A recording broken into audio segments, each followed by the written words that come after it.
Selamat datang dan salam hangat. Semoga kalian semua sehat-sehat selalu. Jika kamu tiba di sini, mungkin ada bagian dalam dirimu yang ingin beristirahat sejenak.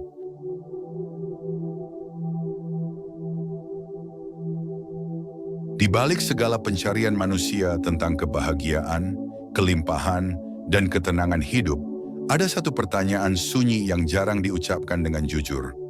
Mengapa aku sudah berusaha begitu keras, namun hidupku terasa tetap sama? Banyak jiwa telah membaca, mendengar, bahkan mempraktikkan berbagai ajaran tentang hukum tarik-menarik. Mereka mencoba berpikir positif, memvisualisasikan masa depan, dan mengucapkan afirmasi setiap hari. Namun di dalam hati masih ada kegelisahan yang tidak terjawab, seolah-olah ada sesuatu yang terlewat, sesuatu yang belum benar-benar dipahami. Video ini tidak dibuat untuk menjanjikan keajaiban, juga bukan untuk mengajarkan teknik instan. Kajian ini adalah ruang hening, tempat kita berhenti sejenak dari ambisi untuk mendapatkan dan mulai berani melihat ke dalam. Karena seringkali kegagalan memahami hukum tarik-menarik bukan terletak pada kurangnya usaha, melainkan pada arah kesadaran yang keliru. Kita terlalu sibuk meminta, tanpa menyadari siapa diri kita saat meminta itu dilakukan. Hukum tarik-menarik yang sebenarnya tidak bekerja di permukaan pikiran, tetapi di kedalaman jiwa. Ia tidak tunduk pada keinginan ego, melainkan selaras dengan keadaan batin. Oleh karena itu, kajian ini mengajak Anda untuk menuruni lapisan-lapisan pemahaman secara perlahan, tanpa paksaan, tanpa dogma. Karena hanya dalam ketenangan, kebenaran semesta bisa didengar dengan jernih. Sifat sejati hukum tarik-menarik. Sifat pertama hukum tarik-menarik yang sering disalahpahami adalah anggapan bahwa ia adalah hukum permintaan. Seolah-olah semesta bekerja seperti pasar kosmik, tempat manusia bisa memesan apa saja selama ia cukup percaya. Padahal hukum tarik-menarik tidak bersifat melayani keinginan, melainkan menjaga keselarasan. Ia bukan hukum yang aktif memberi, tetapi hukum yang pasif memantulkan. Apa yang kembali kepada manusia bukanlah apa yang ia harapkan, melainkan apa yang ia pancarkan. Hukum ini tidak mengenal baik atau buruk, benar atau salah, pantas atau tidak pantas. Ia netral, jujur, dan konsisten. Seperti cermin yang tidak pernah berbohong, ia hanya menampilkan apa yang berdiri di hadapannya. Ketika batin manusia penuh kecemasan, realitas akan terasa menekan. Ketika batin dipenuhi rasa kurang, dunia akan tampak sempit. Ini bukan karena semesta kejam, tetapi karena sifat dasar hukum ini memang demikian adanya. Banyak orang mencoba mengelabui hukum tarik-menarik dengan kata-kata positif, tanpa menyentuh keadaan batin yang sebenarnya. Namun semesta tidak membaca bahasa lisan, ia membaca bahasa getaran. Getaran itu lahir dari perasaan yang menetap, bukan emosi sesaat. Oleh karena itu, afirmasi yang diucapkan tanpa keselarasan batin justru menciptakan konflik internal, karena ada jarak antara apa yang diucapkan dan apa yang dirasakan. Sifat hukum tarik-menarik juga tidak pernah terburu-buru. Ia tidak bekerja mengikuti jam manusia, tetapi mengikuti kematangan kesadaran. Ketika seseorang belum siap secara batin, hasil tidak akan muncul meskipun doa diulang ribuan kali. Ini bukan penundaan, melainkan perlindungan. Karena mendapatkan sesuatu sebelum jiwa siap seringkali justru melahirkan penderitaan baru. Dengan memahami sifat sejatinya, kita mulai menyadari bahwa hukum tarik-menarik bukanlah alat untuk mengubah dunia luar, melainkan mekanisme alam semesta untuk mengajak manusia berubah dari dalam. Ia tidak memaksa manusia menjadi sempurna, tetapi terus-menerus mengingatkan, lihatlah dirimu. Karena di sanalah jawaban itu berada. Kesadaran inilah pintu pertama menuju pemahaman yang lebih dalam tentang hubungan manusia dan semesta. Fungsi hukum tarik-menarik dalam kehidupan manusia. Setelah memahami sifat sejati hukum tarik-menarik sebagai cermin batin, langkah berikutnya adalah melihat fungsinya dalam kehidupan manusia. Hukum ini tidak hadir untuk memanjakan keinginan, melainkan untuk menjaga keseimbangan antara kesadaran dan pengalaman hidup. Ia bekerja sebagai mekanisme alami yang menyelaraskan apa yang terjadi di dalam diri dengan apa yang muncul di luar. Dengan cara ini, manusia tidak terjebak hidup dalam ilusi, tetapi terus dihadapkan pada realitas yang sesuai dengan kondisi jiwanya. Fungsi utama hukum tarik-menarik adalah sebagai pengingat yang halus namun tegas. Ketika seseorang terus-menerus mengalami pola yang sama, hubungan yang berulang kali gagal, kecemasan finansial yang tak kunjung selesai, atau rasa hampa meski terlihat berhasil, sesungguhnya semesta sedang menunjukkan ada sesuatu di dalam batin yang belum disadari. Bukan untuk menyakiti, melainkan agar manusia berhenti mencari jawaban di luar dan mulai bertanya ke dalam. Dalam kehidupan sehari-hari, hukum tarik-menarik bekerja melalui pengalaman yang tampak biasa. Ia hadir dalam pertemuan, perpisahan, kemudahan, dan hambatan. Setiap kejadian membawa informasi tentang kondisi batin yang sedang dominan. Jika seseorang hidup dengan kewaspadaan dan kesadaran, ia akan mulai melihat bahwa tidak ada peristiwa yang benar-benar acak. Semua tersusun sebagai rangkaian pembelajaran yang menuntun jiwa menuju kedewasaan. Fungsi lain yang jarang disadari adalah peran hukum tarik-menarik dalam melindungi manusia dari dirinya sendiri. Keinginan yang belum matang seringkali tidak terwujud bukan karena ditolak, tetapi karena jika terwujud, justru akan memperkuat luka batin yang ada. Semesta menunda bukan untuk menghukum, melainkan untuk menunggu hingga kesadaran cukup luas untuk memikul apa yang diminta tanpa kehilangan keseimbangan jiwa. Ketika fungsi ini dipahami dengan jernih, manusia berhenti memposisikan dirinya sebagai korban keadaan. Ia mulai melihat hidup sebagai dialog, bukan pertarungan. Setiap pengalaman menjadi pesan, bukan ancaman. Dan dari titik inilah, hubungan antara manusia dan semesta berubah. Bukan lagi relasi antara peminta dan pemberi, tetapi antara kesadaran dan pantulannya. Pemahaman ini membuka pintu menuju lapisan yang lebih dalam, yaitu wilayah rasa dan konflik batin yang selama ini tersembunyi. Rasa batin manusia dan kesadaran. Jika pikiran adalah permukaan kesadaran, maka rasa batin adalah arus dalam yang menggerakkannya. Manusia sering mengira bahwa hidup ditentukan oleh apa yang dipikirkan, padahal yang lebih menentukan adalah apa yang dirasakan secara konsisten. Rasa batin tidak selalu muncul sebagai emosi yang jelas. Ia sering hadir sebagai suasana halus yang menetap, rasa tidak aman, rasa tidak cukup, atau rasa tertekan yang sulit dijelaskan. Inilah bahasa yang dibaca oleh hukum tarik-menarik. Rasa batin terbentuk dari pengalaman hidup, pengasuhan, dan interpretasi diri terhadap dunia. Banyak luka yang tidak disadari, namun tetap aktif bekerja di balik kesadaran. Seseorang bisa terlihat tenang di luar, tetapi di dalam menyimpan ketegangan yang terus bergetar. Getaran inilah yang menjadi dasar interaksi dengan semesta. Bukan karena semesta ingin memperpanjang penderitaan, tetapi karena ia hanya merespon apa yang hidup di dalam diri manusia. Dalam konteks ini, hukum tarik-menarik bukanlah hukum harapan, melainkan hukum kejujuran. Ia tidak tertarik pada topeng yang dipakai manusia, tetapi pada kondisi batin yang sebenarnya. Ketika seseorang menginginkan kelimpahan, namun masih hidup dalam rasa takut kekurangan, yang tertarik bukanlah kelimpahan, melainkan situasi yang terus menguji rasa aman tersebut. Disinilah banyak jiwa merasa bingung, karena jarak antara keinginan dan kenyataan terasa semakin lebar. Rasa batin juga menentukan bagaimana manusia bertindak, bahkan ketika ia merasa sedang tidak mengambil keputusan apapun. Tindakan kecil yang dilakukan berulang kali lahir dari rasa dominan yang menetap. Dari rasa itulah pola hidup terbentuk, dan dari pola itulah realitas berulang diciptakan. Dengan demikian, hukum tarik-menarik bekerja tidak hanya melalui peristiwa besar, tetapi melalui kebiasaan batin yang terus dipelihara. Ketika manusia mulai menyadari peran rasa batin ini, sebuah pintu kesadaran terbuka. Ia berhenti memaksa dirinya untuk selalu terlihat positif dan mulai memberi ruang bagi kejujuran batin. Kesadaran ini bukan membuat hidup langsung mudah, tetapi membuatnya jernih. Dan kejernihan inilah yang membawa manusia pada konflik batin terdalamnya. Tempat di mana hukum tarik-menarik sering disalahkan, padahal sesungguhnya sedang bekerja paling jujur. Konflik batin dan ilusi adalah kegagalan hukum tarik-menarik. Konflik batin muncul ketika keinginan sadar bertabrakan dengan kondisi batin yang belum sembuh. Di satu sisi, manusia ingin bergerak maju, meraih ketenangan, kelimpahan, atau hubungan yang sehat.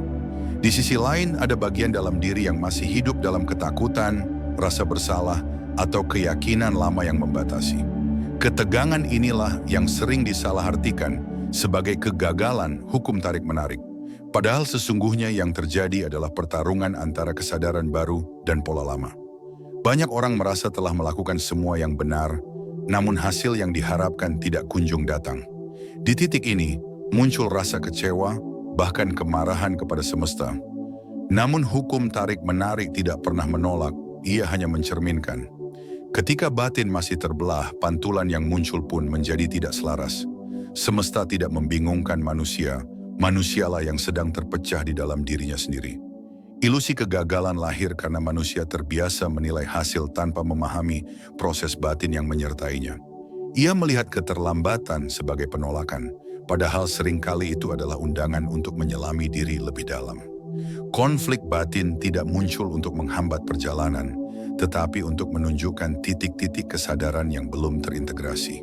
Selama konflik ini diabaikan, pola yang sama akan terus berulang dalam bentuk yang berbeda. Dalam konflik batin, seringkali manusia mencoba melawan rasa tidak nyaman dengan paksaan spiritual.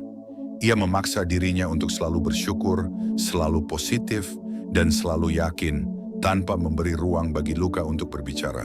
Padahal rasa yang ditekan tidak pernah benar-benar hilang. Ia hanya berpindah ke bawah sadar dan bekerja lebih kuat dari sana. Hukum tarik-menarik merespons tekanan ini sebagai sinyal ketidakseimbangan, bukan sebagai keyakinan sejati. Ketika konflik batin dipahami sebagai bagian dari proses kesadaran, persepsi tentang kegagalan pun berubah. Yang sebelumnya dianggap sebagai hambatan mulai terlihat sebagai penunjuk arah. Dari sinilah manusia diajak berhenti melawan dirinya sendiri dan mulai mendengarkan apa yang ingin disampaikan oleh batinnya. Pendengaran inilah yang menjadi jembatan menuju tahap berikutnya. Kesadaran yang lebih utuh, di mana manusia tidak lagi terpecah antara harapan dan kenyataan. Kesadaran diri sebagai titik balik. Kesadaran diri bukanlah pencapaian instan, melainkan proses pengenalan yang jujur terhadap keadaan batin apa adanya. Di titik ini, manusia berhenti bertanya mengapa hidup tidak berjalan sesuai harapan, dan mulai bertanya apa yang sedang hidup di dalam dirinya. Pertanyaan ini tidak lahir dari keputusasaan, tetapi dari kematangan. Kesadaran seperti ini tidak mengubah realitas secara langsung, namun ia mengubah cara manusia hadir di dalam realitas tersebut. Saat kesadaran diri tumbuh, seseorang mulai melihat bahwa banyak keinginannya selama ini lahir dari luka, bukan dari kebijaksanaan. Ia menginginkan pengakuan karena pernah diabaikan, mengejar keamanan karena pernah merasa terancam, dan mencari kelimpahan karena hidup dalam rasa kurang. Kesadaran tidak menghakimi keinginan-keinginan ini, tetapi menempatkannya pada konteks yang lebih jujur. Dari sini, dorongan batin mulai melunak. Kesadaran diri juga membawa manusia pada penerimaan yang lebih dalam terhadap emosi yang selama ini dihindari. Rasa takut, sedih, dan kecewa tidak lagi dianggap sebagai musuh spiritual, melainkan sebagai sinyal. Ketika emosi diterima tanpa perlawanan, getaran batin berubah secara alami. Bukan karena dipaksa menjadi positif, tetapi karena konflik di dalam diri mulai mereda. Di titik inilah hukum tarik-menarik mulai bekerja dengan cara yang berbeda. Bukan karena teknik baru diterapkan, melainkan karena keadaan batin telah berubah. Tindakan yang diambil menjadi lebih selaras, pilihan yang dibuat lebih jernih, dan respon terhadap hidup menjadi lebih tenang. Realitas luar perlahan mengikuti perubahan ini, bukan sebagai hadiah, tetapi sebagai konsekuensi alami dari keselarasan. Kesadaran diri tidak menjanjikan hidup tanpa tantangan, namun ia mengubah hubungan manusia dengan tantangan itu sendiri. Apa yang sebelumnya terasa sebagai beban, kini dipahami sebagai proses pendewasaan. Dari sinilah manusia mulai merasakan bahwa ia tidak lagi berhadapan dengan semesta, melainkan berjalan bersamanya. Dan ketika kesadaran ini menguat, pemahaman tentang peran semesta pun bergeser ke tingkat yang lebih dalam. Semesta sebagai cermin kesadaran.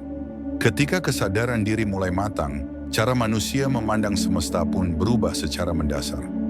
Semesta tidak lagi dipersepsikan sebagai kekuatan di luar diri yang harus ditaklukkan atau dipersuasi, melainkan sebagai medan kesadaran yang merespons kehadiran batin manusia.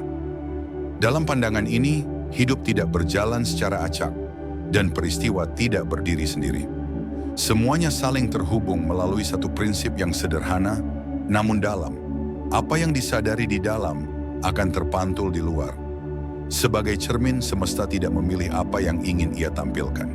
Ia hanya memantulkan dengan jujur, bahkan ketika pantulan itu terasa tidak menyenangkan. Tantangan, kehilangan, dan keterbatasan bukanlah tanda penolakan, melainkan refleksi dari bagian-bagian diri yang sedang meminta perhatian. Ketika manusia berhenti melabeli peristiwa sebagai musuh, ia mulai melihat bahwa semesta sedang berkomunikasi, bukan menghukum. Pemahaman ini menuntut kedewasaan batin, karena tidak semua orang siap menerima bahwa realitas memiliki hubungan dengan kondisi kesadarannya. Namun dalam kedewasaan inilah kebebasan sejati muncul. Manusia tidak lagi sibuk mengubah dunia secara paksa, tetapi merawat keadaan batinnya dengan kesadaran. Dari perawatan inilah perubahan luar terjadi secara alami, tanpa tekanan dan tanpa konflik berkepanjangan. Ketika semesta dipahami sebagai cermin, peran manusia pun menjadi lebih jelas. Ia bukan pengendali mutlak, tetapi partisipan sadar. Setiap respons batin, setiap pilihan sikap, dan setiap cara memaknai pengalaman akan kembali dalam bentuk yang setara. Ini bukan konsep hukuman atau ganjaran, melainkan hukum keseimbangan. Semesta menjaga agar manusia tetap selaras dengan dirinya sendiri. Dalam relasi yang lebih dewasa ini, rasa percaya tidak lagi lahir dari harapan kosong, tetapi dari pemahaman. Manusia mulai merasakan bahwa ia tidak sendirian dalam perjalanan hidupnya. Semesta bukan pihak yang harus diyakinkan, melainkan ruang yang mendukung pertumbuhan kesadaran. Dari titik ini, perjalanan mendekati puncaknya, sebuah pemahaman yang tidak lagi mencari, tetapi berdiam dalam kebijaksanaan yang hening. Keheningan, keselarasan, dan jalan pulang kesadaran. Pada akhirnya, semua pencarian manusia tentang kebahagiaan, kelimpahan, dan makna hidup bermuara pada satu titik yang sama, keheningan batin. Di dalam keheningan inilah hukum tarik-menarik dipahami bukan sebagai konsep, melainkan sebagai pengalaman hidup. Ketika pikiran tidak lagi berisik oleh keinginan yang mendesak, dan rasa tidak lagi ditarik oleh luka lama, manusia mulai merasakan keselarasan yang tidak dibuat-buat. Keselarasan ini tidak datang dari luar, tetapi muncul sebagai akibat alami dari batin yang jujur dan hadir sepenuhnya. Keselarasan tidak berarti hidup menjadi sempurna atau bebas dari tantangan. Ia berarti manusia tidak lagi terpecah ketika menghadapi kenyataan. Dalam keadaan ini, keinginan tidak lagi lahir dari kekosongan, melainkan dari kebijaksanaan. Tindakan tidak lagi didorong oleh ketakutan, tetapi oleh kejernihan. Inilah momen ketika hukum tarik-menarik bekerja tanpa disadari, karena tidak ada lagi jarak antara siapa diri manusia dan bagaimana ia hadir di dunia. Keheningan batin juga membawa pemahaman bahwa tidak semua hal perlu dikejar. Ada fase dalam hidup di mana membiarkan menjadi lebih bijaksana daripada memaksakan. Dalam pembiaran yang sadar, manusia belajar mempercayai alur yang lebih besar dari egonya. Bukan karena menyerah, tetapi karena memahami bahwa hidup memiliki ritme yang tidak selalu bisa dipercepat tanpa kehilangan makna. Di titik ini, hukum tarik-menarik tidak lagi dipahami sebagai alat spiritual, melainkan sebagai hukum alam yang sederhana.